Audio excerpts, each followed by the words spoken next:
And we're rolling. Jesse, Otta, how's it going? It's going well. How about you? I am doing fantastic. I just experienced, I think one of the best gaming experience in my life. And just kicked someone's ass in the Oculus VR or whatever the name of the VR setup that you brought me. I mean, it's fantastic. So thanks for that. I want to talk about this a little bit in the future. But first of all, I would like to thank you for coming into my podcast because we didn't know each other before, but we were mutuals on Twitter, and we were both fans of boxing, and it was fantastic how we sort of started talking, and you talked to my about my podcast and expressed interest. So I was more than happy to invite you over for a little discussion. Yeah, no, it's my pleasure to be here, and I haven't done anything like this before. I like to do different things to challenge myself, so I Yeah, thought that this would be something that'd be a lot of fun, especially since we're both boxing fans, exactly. and yeah, something a little bit different, some unique I know. content. And on top of everything, you're actually a very exciting guy. Like you're doing a lot of cool things and you're a published author. You were kind enough to send me your book, which is by the way right here. I'm going to show it to everyone. From Mindless to Mindful, which you co-authored with Drash Fozart. Yes, So yeah. I was reading that. It was about customer experience and just like the industry overall and what to do the best. So I want to like talk to you about that and ask some questions. But I just want to talk about you a little bit. So let's just talk about you for a second. Sorry about all this meddling. But so we are currently in Canada, and Yes. as I was reading your book, it was so cool because it started so dramatically, like, oh, there's like a person loose from the window at the Bay Street. her Tiffany's bracelet and like sharp people in suits and all that. I was like, whoa, whoa, whoa! This is getting interesting. And the most interesting part that like right away caught my attention is that literally like I can see downtown from my window, Right. and it's like wow, like this is the most Canadian thing I've ever written in my life, ever read in my life. So it's like it was awesome, and then just to talk about like you guys talking about different businesses and the resort in Niagara and how your path was started in the industry. So I just wanted to kind of like talk to you about that because your life started from you working at a car wash.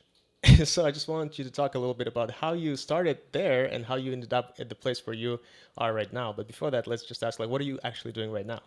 What am I doing right now? Well, I'm taking a bit of a break over the holidays. It's been a really hectic few months, but what I'm doing now is I'm really focused on, and I have been focused in the credit union space and working with credit unions on improving their level of customer experience, or in their case, member experience, and other organizations as well. So helping different organizations with really engaging with their customers and understanding them, and then understanding their experience, and then working to improve them. And I think about, we all think about customer service and we know what makes good customer service.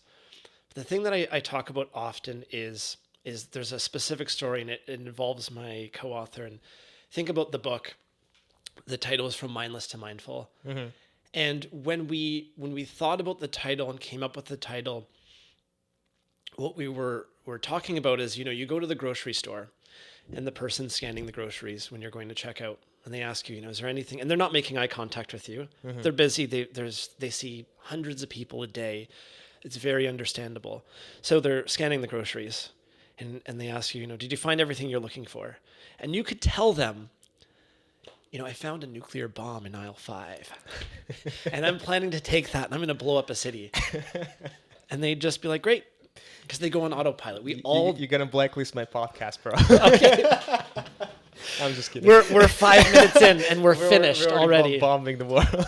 But it's true, right? We all go on autopilot, and so oftentimes we would go places, and we'd worked together. I'd worked for her at Ontario's largest credit union, and we would go and do these presentations to different branches or branch manager groups. And we'd talk about this, like going on autopilot. And she was known as the queen of detail. Mm-hmm. So she would often say, how many times, and you're going to think about this now too. So how many times at the end of the day do you end up in your driveway? You're sitting on the couch Mm-hmm. and you think to yourself, wait a minute, how did I get here? Mm-hmm. Right? I left work. You drive and you might have done the same commute for 20 years. But if I were to say to you today, try to find one thing that you haven't noticed before on your drive home or on the commute home on the train, whatever it may be. I guarantee every time, if you're looking for it, you'll find something you haven't noticed before. So after these meetings, we'd usually get emails, someone saying, oh, I didn't notice, there's this red barn and whatever it was. And she'd talk about how retail is detail and how important it is to pay attention to the details. And so she has this giant whiteboard by her desk. It's about 4 feet tall, 6 feet wide. And on the top in big block letters, it says, retail is detail. And so the book had come out. And so she was my boss, and we wrote the book together. Right. We have this really great relationship. I tell her she's like the second mom I never needed. But, She calls you the kid in the book. Yes, or maybe you call yourself. I don't know. It's like the kid and the banker. Like there's always like little nicknames. Yeah. But you're the kid in the book. I'm the kid, and so the kid was learning from the banker. So she has this whiteboard that says retail is detail. And it would kind of drive me crazy. I said, she's the second mom I never needed. I already had a great mom. Now I have a second one, and it's a bit much. So she's always saying retail is detail. So if something goes wrong, it's retail is detail. If something goes right, it's retail is detail. And so her being the queen of detail and me being the kid who likes to have a little bit of fun, I took the word detail, and she walks by this whiteboard, by the way, like 20 times a day. So she'd be going into meetings and back out, and it might be 19 times a day for the days where she'd sleep at her desk. But I wanted to test her, so I erased the word detail and I wrote Detroit. So it said retail is Detroit. And then I started to take bets around the office to see how long would it take for the queen of detail to notice this, because she's always talking about paying attention to details, right? That's a ballsy move. I wouldn't go against my boss like that. Yeah, I don't work for her anymore, so I'm not going to say why, but no, this isn't why. So I take bets, and then 2 weeks goes by. She still hasn't seen it. Someone new was just hired, and he's getting a tour of the building, and he gets to us, and we're standing in a kind of like a circle, and she has her back to the whiteboard. And it's that point in the story where she's going to get in her whole bit about detail, and she kind of leans in, and I know that it's coming, and she's like, yep, and that's why I always say, and that's why it's on the whiteboard behind me, retail is detail. He looks at her like she has 3 heads and says, so tell me, why does it say Detroit? The point of the story is, when we wrote the book, thinking that, that we're talking about the person at the grocery store, right? That goes into autopilot. Yeah. But I think if the queen of detail herself needs a reminder, we all do sometimes. And that's really the gist of it. Is human. We all know these things, but it's just about the reminder and how do you keep these things top of mind? And that's what's really important to me. It's an interesting science, because I'm currently, like, I used to be an accountant, and I've switched to more of a client success. My official position right now is client success manager, and it's relatively sort of a new industry for me, but I do understand, the notion of, the cliche, quote unquote, the client is always right, but there is a lot of truth in that as well, because he or she is your client, and you want to make sure that the client is satisfied. But how to achieve that, it's always not as easy as people think. It's not enough just to be like, just do the, polite kind of like learned replics and all of that. You actually have to care. And I like that you guys really talked about, you have to put yourself in the shoes of the client or your shoes of the customer and walk a mile in it and understand where they are coming from. What I was thinking as well is that right now, and especially like in my profession, a lot of interaction happens non-verbally. It happens through chats. Yes. And I just have an industry like that where a lot of people are tech savvy and they'd rather like not speak on the phone. I mean, they can, but it's just so much easier to do that. So you have to make sure that you're caring about your clients via just like text messages and stuff. So it's like a separate science on how to do that. And you sort of elaborated that. You touched upon that in the book, but I was wondering, like, have you had any thoughts since then, especially with this new age that we're going through? How does this work with you guys? And do any of your clients talk about that at all? Yeah, and I think now more than ever, it means that there's a great opportunity for these things. They're more powerful because you have less face-to-face interactions, but there are times where it's really warranted. So you said that people don't want the face-to-face as much until there's a problem. And when there's a problem, they want a person, a real person. So there's a really great opportunity there to build. When someone has a problem, it's more of an opportunity to solve it and then create a relationship that's different, and they'll be more likely to have those face to face after. And it's not just that, but the bar is low, especially now when people are avoiding the face to face. So talk about the clients that you have. And I think about, so if they're very tech savvy and they want to do everything online, but imagine, because they may not be used to this at all, you send them something as simple, and it's so fundamental and basic, but a handwritten note. They're not expecting that. And that just shows it's the little things that make the difference. It's not the extra mile, it's the inches that make the difference. So to be able to go and send them a handwritten note, something as simple as that, it's going to be extra impactful because they weren't expecting it. It's not something that's on their radar.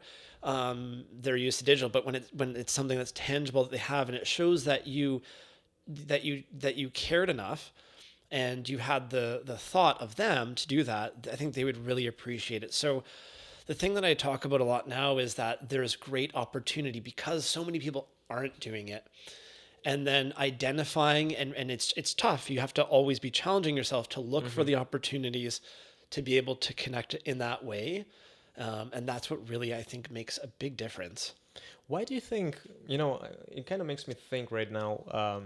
I went to one of the banks. I'm not going to name which bank, but, let's say I didn't receive the best customer care I was hoping for like such a gigantic institution. You'd think a bank, a well-known bank in Canada, for example, would have enough resources, to actually make sure that they go through the whole, process of making sure that the customer is satisfied, that the customer knows that they care about that customer. Why do we see sometimes big corporations still overlooking that? Is that a budgetary issue? Is that more of maybe philosophy? I don't know. Do you think about this sometimes? Do you encounter this problem maybe on your own terms? Because maybe in your day to day, you can see that and you can spot these things right away, I'm pretty sure. What do you think about those situations where this is not being implemented? Sometimes it can be a one-off, and especially right now, there's people that have a lot of pressures. And there's a lot of additional challenges for people that are on the front line dealing with the public. So I think there's a bit of burnout that exists that's there. And it could be those one-offs. I think a lot of the companies are dedicated and they are looking at it, but it's especially difficult when you have, like you said, it's a larger organization. There's more scale. It's extra important to be on it. But then again, I go back to thinking about the opportunities. So at the end of the day, it doesn't matter how good you are, you're going to drop the ball. And in your case, you had a situation where somebody at some point in your experience, in your interaction, they dropped the ball. But I think it's also a really natural thing for people to do, and say you did drop the ball, is to shy away from it. You kind of remind me of that example towards the end of the book about the customer was talking with this lady who was working in this organization, and the customer was very read the book if you wanted to actually hear the phrase what he said, but she snapped back at him really quickly, and that was kind of funny that I read, but that's I guess that's something that can happen sometimes as well. Yeah, and there's two things, I guess. So one is people shying away from it, and they don't want to, whether they're embarrassed, they don't want to admit that there was a mistake, but not understanding. And I think you need to be able to push yourself at least once to see, to say, if I really screwed up, say it was me and I really screwed up, I know that I did. If I were to just call you and say, hey, you know what? I feel really bad about this. What can I do to make it up? As long as it's something within reason, what can I do? Or to acknowledge, just the simple act of acknowledging that there was a problem that's there. So doing that, I think, is really helpful. And that could be in and of itself a great opportunity. And when you see how the person would react, you may be surprised to see that they would welcome that with open arms. So I think that's really one great opportunity when things like that happen, because they're going to happen. That it's an opportunity oftentimes to build a relationship. And then the other thing I think about, you mentioned earlier, was the customer is always right. And people really get themselves into problems with that as well, where they're actually going too far beyond. And I think about credit unions. So we think about membership. And oftentimes people that are in the credit union industry, they're so driven to work for their members. And sometimes we forget that it's the membership that's important over the member. And what I mean by that is that each individual person is important. But if there's somebody who is a customer who is taking resources away from all of the other ones that are reasonable, then sometimes it's okay to draw the line and say no. And that's tough for some people to do that are really customer centric. There's a difficulty with saying no, and sometimes that's the best thing to do for all of the other customers that really appreciate the hard work that you do every day. And then understanding where that boundary is, and not just that, but people oftentimes get conditioned to being okay with a customer that's abusive to them, and so there's boundaries as well, and being able to say no when it's appropriate, I think is something else that sometimes people miss, because it's just that's pounded into people's psyche is the customer is always right. Well, sometimes they're wrong, and sometimes we got to say no too. Not to say that we're going to be mean to them, but just to draw the line a little bit. It's funny because we're mentioning large corporations, and then we like I read about examples in the smaller establishments about customer care, but then there's also like face-to-face retail, right? You're talking with the person, and then there's like just an online one, and I feel like there's a huge difference in that. But I'm afraid that sometimes it just comes down to how much free stuff you can give me. You know what I mean? And it's just and that's what I'm thinking. Like, is that a huge part of it? As this can be abused? For example, the best, which is I know Amazon, Amazon Prime. A lot of people right now are not fan of Amazon Prime for social reasons because they're taking the jobs and all of that. But somehow a huge corporation like them, it's like that Apple experience, right? They have an amazing customer service when you call them. And for me, usually the only reason I need, a real customer care is when I need my money back.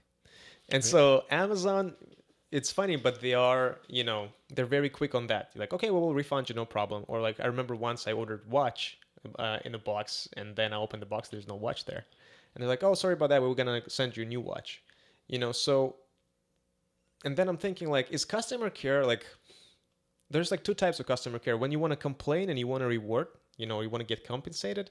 And then there's customer care where you actually did not expect a nice thing and you provide it. And I feel like that's what you guys mentioned in the book as well. Is like, I went to this establishment, I went to this business, and we wanted to be in the 7 to 8 rate on the scale that you guys provided in the book.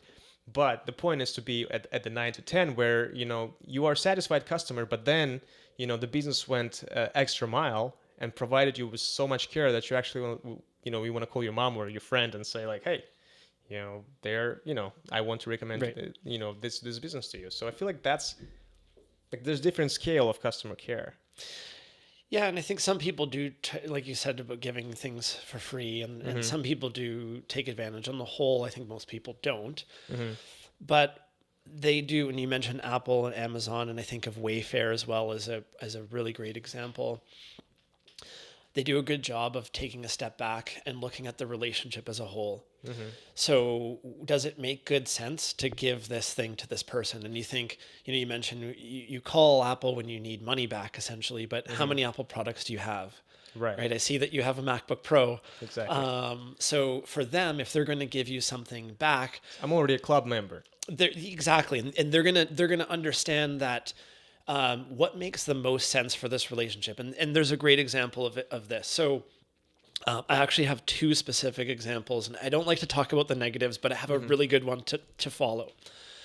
But I'm not like really into luxury goods and that, but my wife, she really wanted to get a Louis Vuitton bag, and that's a great example that I'd like to share with you after. But first, I want to tell you about, and which made me such a huge fan of what they do.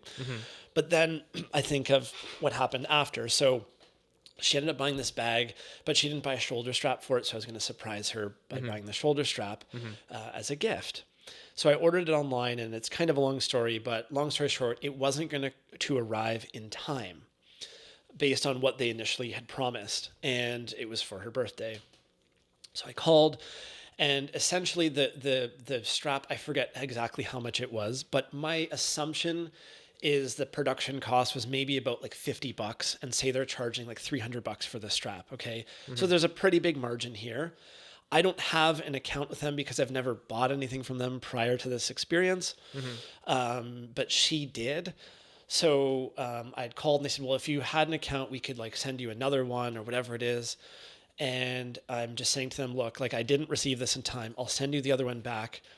What is your loss really going to be in this case if you were to send me a second one?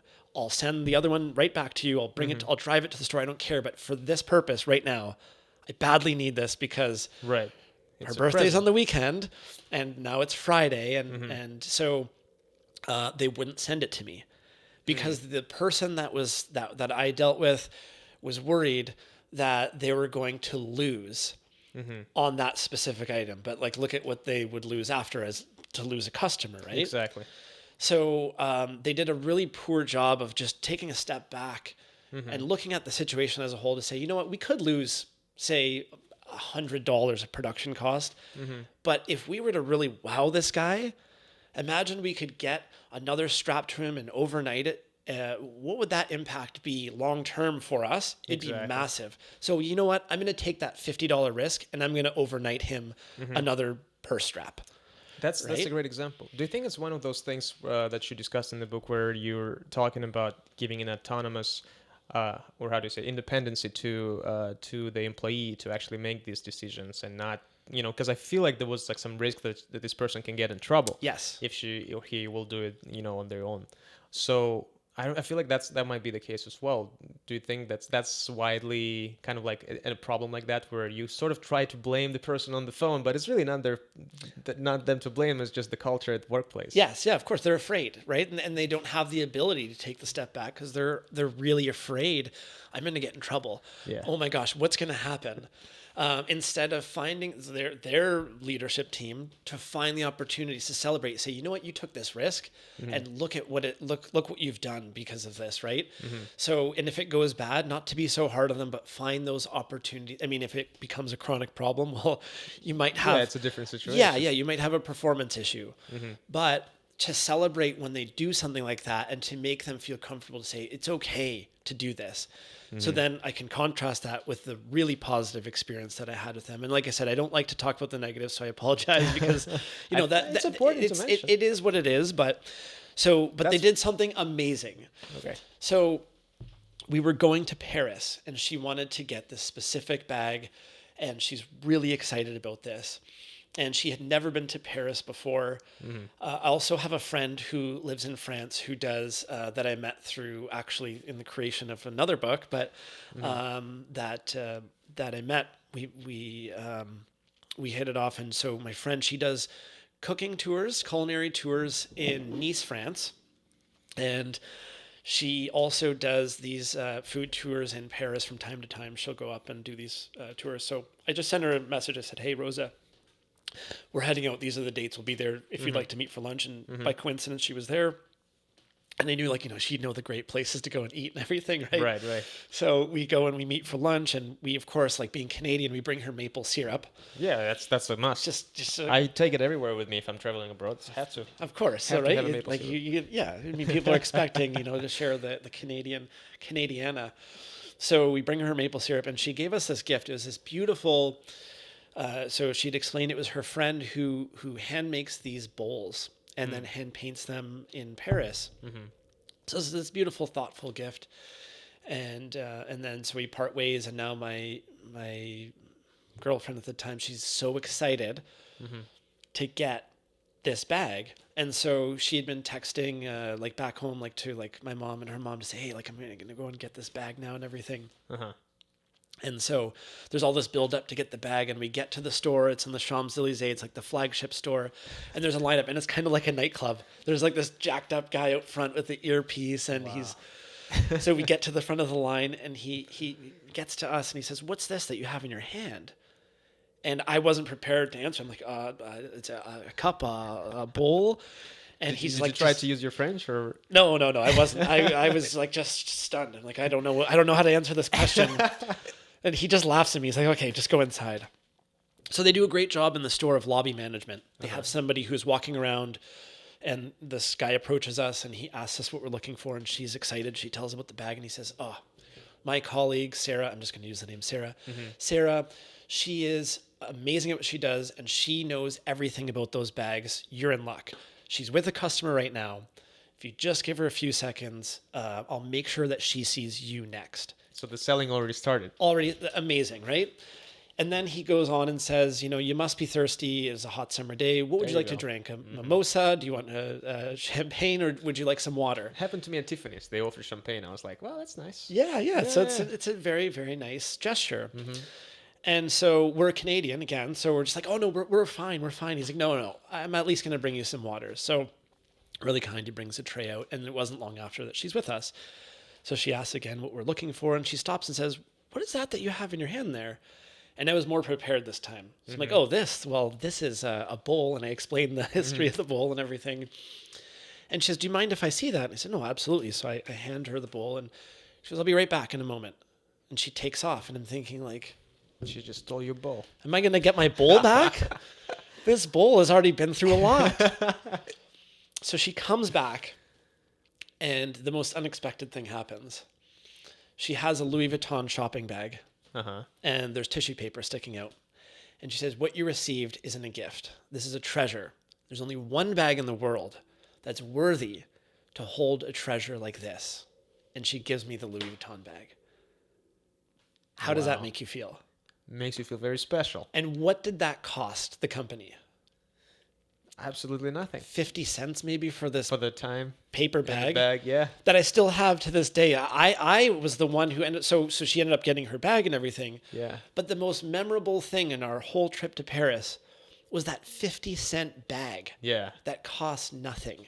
And look at you, like right now, telling you the story about them publicly and basically, still selling, their stuff for them. Yes. That's the effect of the network Yes. that they're creating with them. And like I said, everybody drops the ball sometimes. So yes, there was a negative experience, but that totally outweighs it. It was incredible. Absolutely. So, and that's my first interaction with the brand as well. And that's another thing that I think is really important is, and maybe it's because my background is from banking, but I think about a relationship as like an emotional equity bank account.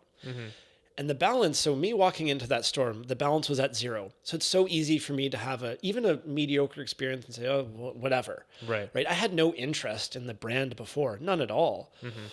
But they started that emotional equity bank account with quite a few coins. And every good experience you have is like putting another coin in. The challenge is the negative experiences, like the one with that strap, it's like taking 2 back out, right? So it's tough to keep that balance high.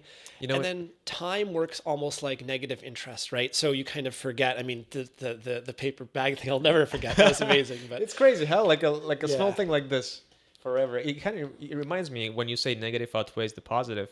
There was a psychological study basically where you're investing, and if you're actually getting 100% return, you are actually not as happy as if you were like the next return basically as it goes up.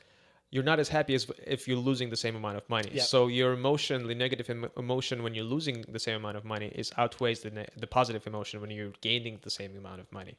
So that's why, negatives are affecting us for some reason way worse than the positive things affecting us for the good. Well, I see that. I mean, in the seminars and workshops that I do, oftentimes I'll start and I'll ask the participants to just to think about the first thing that comes to mind, whether it's a positive or negative customer experience of themselves out in the public. And then I also see this. So when we had wrote the book and come out with it, all like family and friends, it was like I became a customer experience therapist. Like they all wanted to tell me about their experiences. Like, you won't believe what happened. And then, it'd be like, you have okay, to judge. Take a seat on the couch. Let's talk about it. Let's work through this. So, but when it was the negatives, you see people's body language and you see them. It could be something that happened. If I asked people this, and I do a workshop, like I did one very recently with a credit union. It was virtually, but they're in Ottawa. And I'd asked about the negative experience, and someone was talking about their husband's haircut, and it happened like 5-10 years ago. And they were still like enraged about this situation and how their family was treated in this barbershop. But you see that, and the people that get really upset with the negatives, and they're really quick to find those negatives, but the positive experiences, sometimes it's more difficult to get that out of people. But and especially now, I mean, like I said, people are going through tough time. They're quicker to anger, so it's a Absolutely. good reminder for all of us to scale back a little bit and take a step back and say, okay, is this thing really worth getting this upset over? Absolutely. Yeah. So, given that you've written a book about this, tell me about the process of actually writing a book and publishing it. Because I don't know, I feel like I am excited because you're the first person, a published person, who is a guest on my podcast. So, like, I'm very excited about that. So, I wanted to ask you, how did the whole process happen? Because maybe potentially, like, maybe I can write a book at some point or something like that. But I don't know where to go through. Like, how's that experience for you? Yeah, it was an amazing learning experience, and it was. I'm so glad that I was able to do this. I was just fortunate to kind of fall into it, and then not only that, but to have the mentor, Right, because someone who really means something who was the one that really and helped to make this a real reality. which is your co-author, My co-author, Josh. yeah. And so having doing that as a team especially was the best experience. But yeah, there was a lot that I learned through the process. So beginning from when she had first suggested this to me, I didn't understand the publishing industry. I had no idea how any of this worked. But we worked, and our focus was on customer experience. So when she had suggested this to me, I was thinking, that's great, but why don't we also build a Falcon X rocket and fly to the moon with Elon Musk? Because that'd be a really great thing to do too. Who writes a book and gets it published? So what I didn't understand, she actually had a connection to a publisher. She had guest authored a chapter in another author's book, but she'd never told. I didn't know about this, right? So. Long story short, we'd put together this idea for this book. We talked about what are the most important things that people do need reminders of in terms of delivering that experience, and that formed the basis of the backbone of the book and the direction of it. And then we took that to the publisher, and we put together a proposal for them with chapter titles of chapters if we had chapters. But the thing was, we didn't have anything done at all. So it was just like an idea had a you guys proposal. were discussing. Yeah, we had this great, what we thought was a great idea, this proposal that we had put together with chapter titles, assuming we had them. This is what they would look like, and then a sample of some of the writing, and that was it. So we brought it to the publisher, but their understanding was that this was something that was done. And a few weeks later, they reached out and they said, "Hey, can you send us your finished manuscript?" So we thought, okay, we have a good opportunity in front of us. There's interest. We don't want this we don't want to lose this opportunity. So we kind of bent the truth a little bit, and we said, well, look, we're about 90% of the way there. We don't want to send it to you until it's something that we're comfortable with. So how long could you give us? And so this is I believe it was June.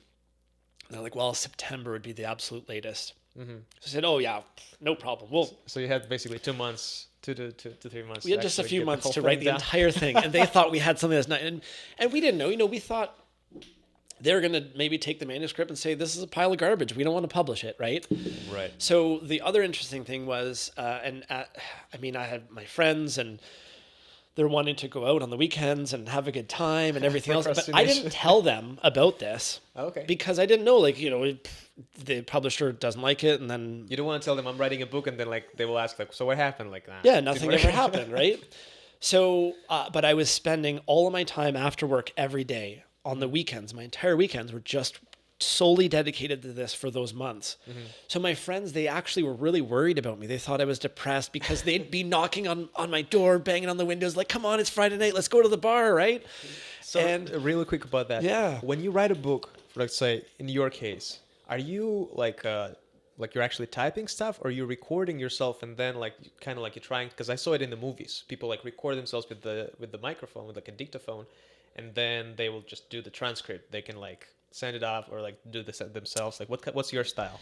Yeah, everybody is really different on that, and Or sometimes like you just hire a ghostwriter. yeah. I'm not. I enjoy the writing. And for me, I'm not the most disciplined person in the world. So, what would happen, and I said, like, I worked every night and on the weekends. But what happens is, as a procrastinator, I'd be working on this, after work, right to the end. But it would be more like I'd start it like when I'm supposed to be going to bed. And that's when I really get started, right? So for me, I know I didn't dictate into anything. It would just be typing, and then I'd kind of formulate the idea. So I'd work on it chapter by chapter, and we would split the chapters in two. So it was written from the perspective of the banker and the kid. So my experience as a kid, the things that I learned working at a car wash from when I was 14 years old, and then my co-author as a bank exec. So we had that contrast. So I would start and I'd work on my chapter. So I'd kind of formulate, okay, here's the three things that I would kind of hit.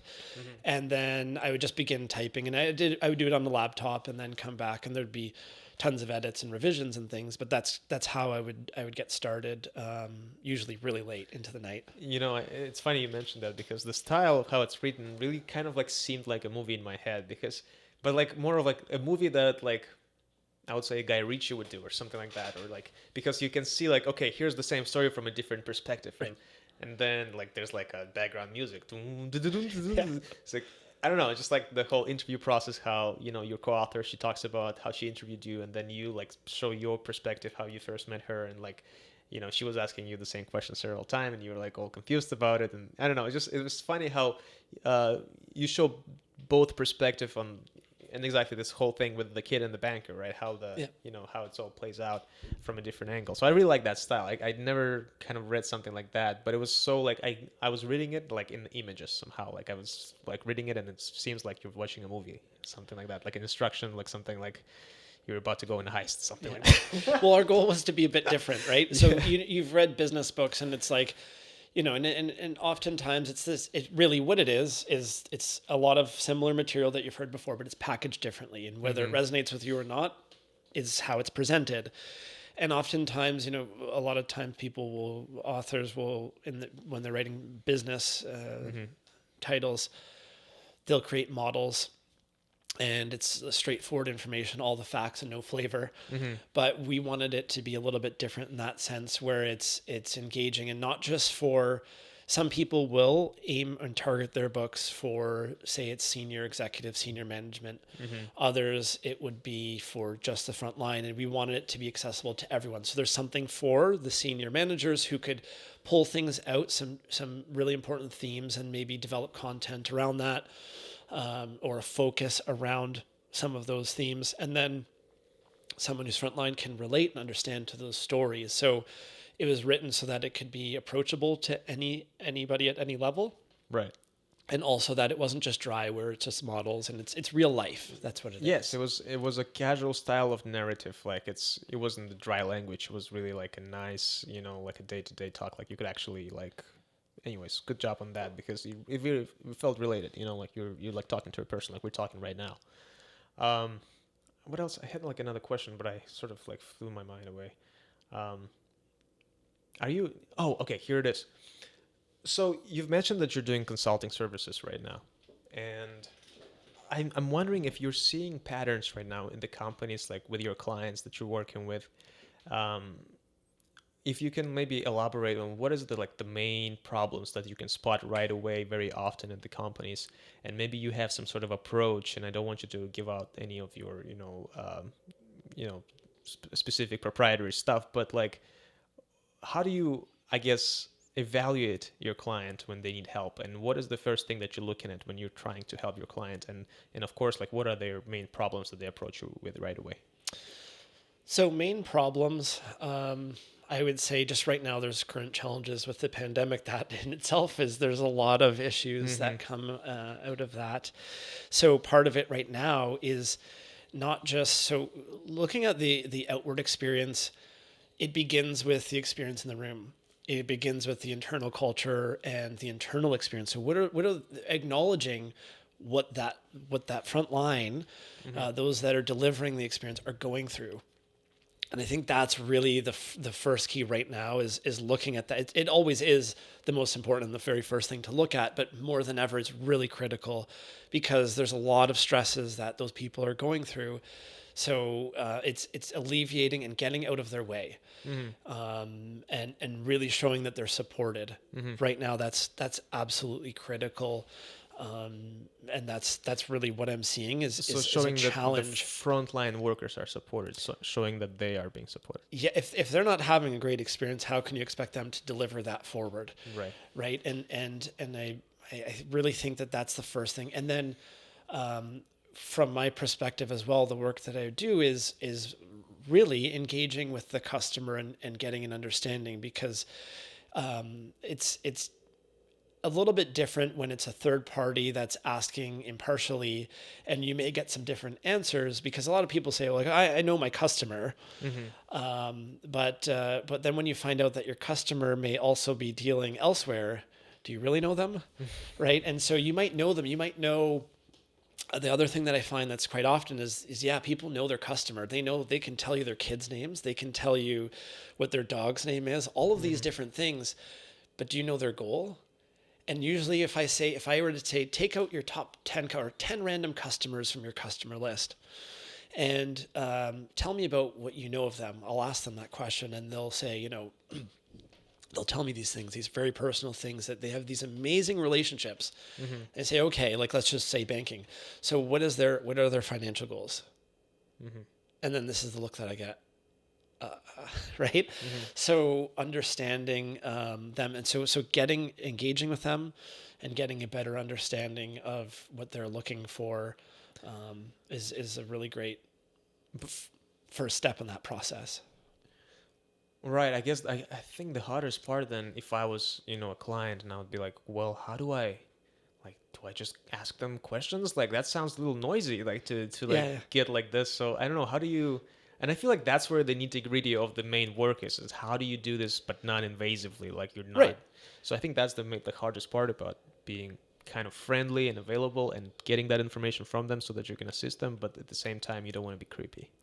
Exactly. Yes, but also you think you have that relationship. When you have that relationship built up, you've earned the right, not to be creepy. Of course, you never earn the. It's like, what about Bob? Like Bill Murray, you don't show up at their cottage.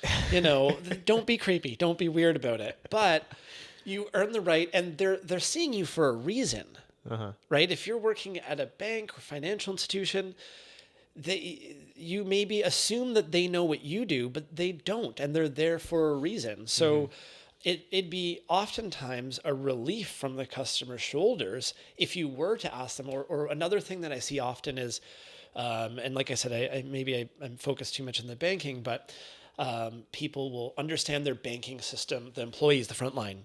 They can do the transactions with their eyes closed. They know the system and everything else, and they're conditioned to maybe a really busy time. So then if it's a little bit slower and they're seeing the customers, for them, they're already conditioned to, like, getting the person in and out is good service, which in most cases it is. But again, the customer, right? You know that person, you know their kids' names. You get a sense of if they're not in a rush, it could take a little bit of extra time to talk to them, to get to know them a bit and say, hey, you know what? I noticed it's not that busy right now. Something as simple as saying, is there any questions that you have that maybe, when it's busy, you don't have the time to ask? Just being open with them, and you'd be surprised at what they may say. Or to say, hey, did you know about this? Did you know that we offer this? And maybe they had no idea. So just some, like, really simple things like that to educate and to build that connection. But I think, if you've earned the right at a certain point, and and you should, you want at the end of the day, you want their business because you can take care of them better than anybody else. So why let them go somewhere else? Fantastic. I can totally see, the kind of like the science, the social science behind it, and how important it is and how tough it is sometimes to actually achieve that. But at the same time, the rewards are magnificent. To retain the client, to make sure that the client is happy, it's great. We talk so much about the financial industry and the industry of client care, customer care. But you came in here with this gigantic set of VR set, and you just gave it to me. You texted me like, "Hey, I'm gonna bring this. We're gonna virtual box." I'm like, "What the hell? Let's do this!" And let me just actually show that on camera, if you don't mind. Sure. So this is this thing, and does it have like a zipper? Yeah, there's like a little tab there on the There side, it is. yeah. So this is how it looks, everybody, if you're watching. Well, I noticed that you were into video games, and I know Yes. like current generation of video games is way too complicated for me. So yeah, so basically, it's basically a helmet and two handles. And the funny thing is, once you put it on, the VR systems are so advanced right now that you basically like drew a square around my room, about my little small space, and you could actually feel yourself in the ring. Like when you're watching this and you're actually in the fight with the with the virtual opponent, but how realistic it is. You actually see yourself in the ring in front of like 1,000 people there, and I don't know. I honestly, for a person who never tried VR, I only tried it like at Best Buy. I knew that was like some kid stuff, but I'm very impressed by that, and I feel like this is the future. And I feel like boxing is really like this boxing game is what's the name of the game, by the way? Thrill of the fight. Thrill of the fight. It's really great for like physical fitness, and overall just experience is very, I don't know, very new to me. So I feel like I don't know. So that's something that we can definitely see in the future more and more. And it's funny because in boxing, there's a lot of talk about the new boxing video game, because I never played a boxing video game, but they always say like when there's like a fight night or whatever, the second part or like fourth part or whatever. But I feel like the VR is the future for boxing games, and I feel like licensing for the likeness of famous boxers should go there, except like instead of different like PlayStation games or something like that. But anyways, I just want to thank you for bringing this and showing me. It was really a lot of fun, and I'm literally considering buying this whole setup just for that. Also keeps myself in shape for sure. Yeah, it's so wild, especially like I said, I'm not a video game like I like the old school like Nintendo, Super Nintendo and stuff. But I tried this out and it just blew me away because games are so complicated now. Mm-hmm. But in this VR environment, it's more realistic. So, for example, there's a game where there's a zombie apocalypse, Right. and at first person shooters, I couldn't figure out how, like, there's too many. Where's the PlayStation remote? There's too many buttons on this thing, right? Exactly. So, if you could pick up a gun in real life and shoot it, you could play the game because Yeah. it's everything is very realistic. Mm-hmm. So I just thought for the average person, now that the price of these has come down and the technology has come to a point where Yeah, you you don't said it's need like a $400 PC. bucks. Yeah, it's $400. Mm-hmm. You don't need to Canadian. hook it up to a PC. Yes, that's right, Canadian dollars. Yeah, you don't need to hook it up to a PC or anything, and Right. any person could just pick this up and run it as long as you have an internet connection. I think it's something that people will have in their homes. But I really like suggest everyone trying this, because here's the thing: I own a PlayStation, and I lately been playing a lot, and it was fun, but it was the traditional fun. You're staring at the box and you're pushing the buttons. This one is a different dimension of experience, and I know I'm sort of late to the party of VR, but still, if I'm assuming a lot of people still haven't tried it, and I highly suggest everyone just to try it, to understand that when you're playing something in VR, it's a whole different dimension. So that's I'm definitely gonna look into this, because there's a lot of opportunities besides just video gaming, but in general, just the virtual reality and augmented reality. Yeah, and they use it for so many different applications. It's not just gaming. Mm-hmm. I know that there's psychologists that are using this now to help people with PTSD, to help people who have different phobias. So they give them exposure therapy. So if you're afraid of spiders, you can slowly be exposed in an environment that's really, I mean, it feels very realistic at the time, but Yeah. in reality, there's no risk to you. So like the boxing, you fought someone, but you came out okay. You didn't have any marks on you. You have no Yeah, I pain. feel like exactly, and I actually scored three knockdowns and won by, won by a knockout, technical knockout, basically. But yeah, it's funny, and it's sort of, you're getting exposed right away of how bad you are throwing a punch.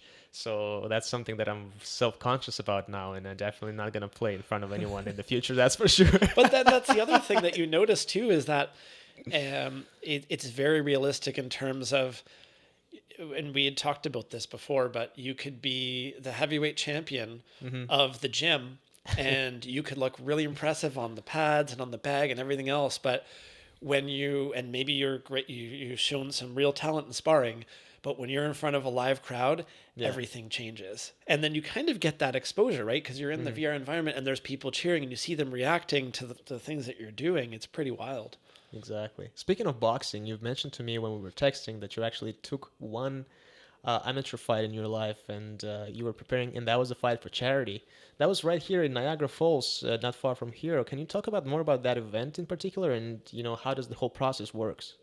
Yeah, so the event actually it's to raise money for the MS Society of Niagara, as well as a couple of other related organizations that provide support to people with MS.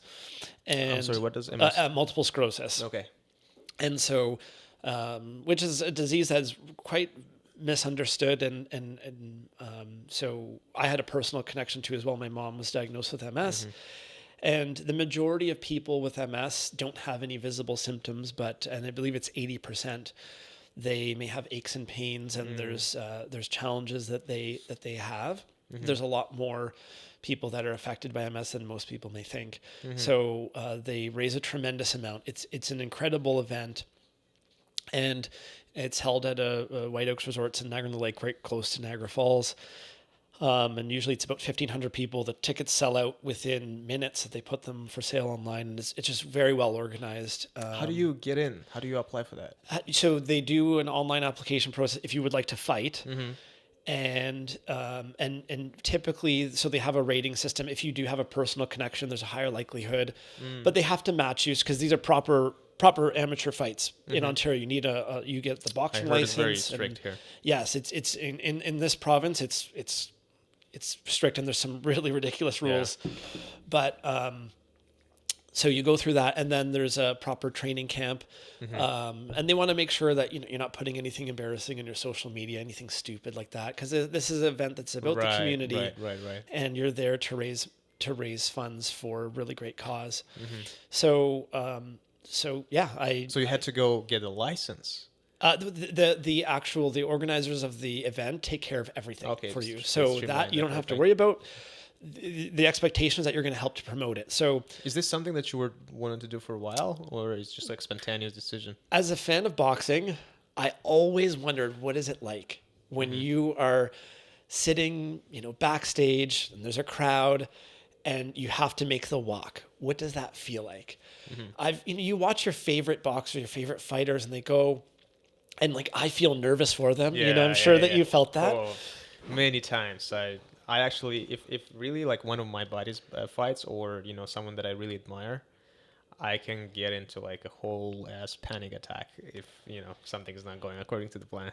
So what is it like to be in their shoes then, right? Exactly. I always wondered what that was like. And then the preparation, the dedication. So I spent 8 months to get in shape, and then there was a 10-week fight camp. So we went to Billy Irwin. He's a Canadian Olympian, world champion. He was at that time in charge of the training for the event. So you had a proper fight camp, sparring, the whole 9 yards. And I'd never sparred someone before, so all this is brand new to me. And I had quite a bit of a reach advantage, and my opponent. Really great. How did you know about your opponent? Did they tell you right away? I didn't know them at all. Yeah, we got introduced at the first meeting where they went over our expectations and the whole process. We met each other. So we ended up becoming. His name is Corey. We ended up becoming good friends. He's such a great guy. We punched each other in the face a bunch of times, and we became great friends. But in the lead up, we both agreed. We were going to. We wanted to promote the event. Right. And we were going to seriously fight each other, but we were going to not be offended if we would do like kind of it's not necessarily in the realm of boxing. Conor McGregor style promotion. Yeah, like the pro wrestling stuff, right? Like we were going to do that and not be offended, if we said things, and we had some really entertaining stuff back and forth. And interesting. And actually, when we went to the hotel, I went the night before, and I bought a pack of diapers, and I got the hotel to put that in his room with a note. Mind games. There you to tell him, you're going to need this tomorrow night, because in the middle of the ring, when you're there and I'm across the ring from you. Did he do anything in return? No, he didn't. He was actually, yes, he did. It was the next night. when he returned fire in the ring. Oh, okay. So that's where he did. And Look at you though. but it was quite it was You're savvy on the mind games, due to your profession. That's what. it was a lot of fun. It was a lot of fun. So Did you come out victorious? no, and here's what happened. So if you were to ask me, and I talk about this often, if you were to ask me in the customer experience stuff, so a week before the fight, the day of the fight, are you going to win? I would have absolutely no doubt. Yes, I was going to win. I knew that. Fact. I didn't know if it was going to be the first, second, or third round, but I was going to win. And I walked into the fight and I ended up actually losing. So I was really hard on myself that night of thinking of all these things that I did wrong. Did you lose on points?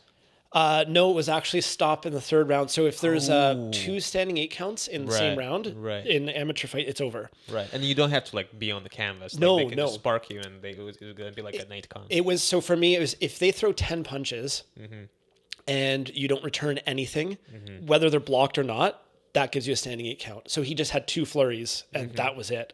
He caught me with some really good shots on the second one though.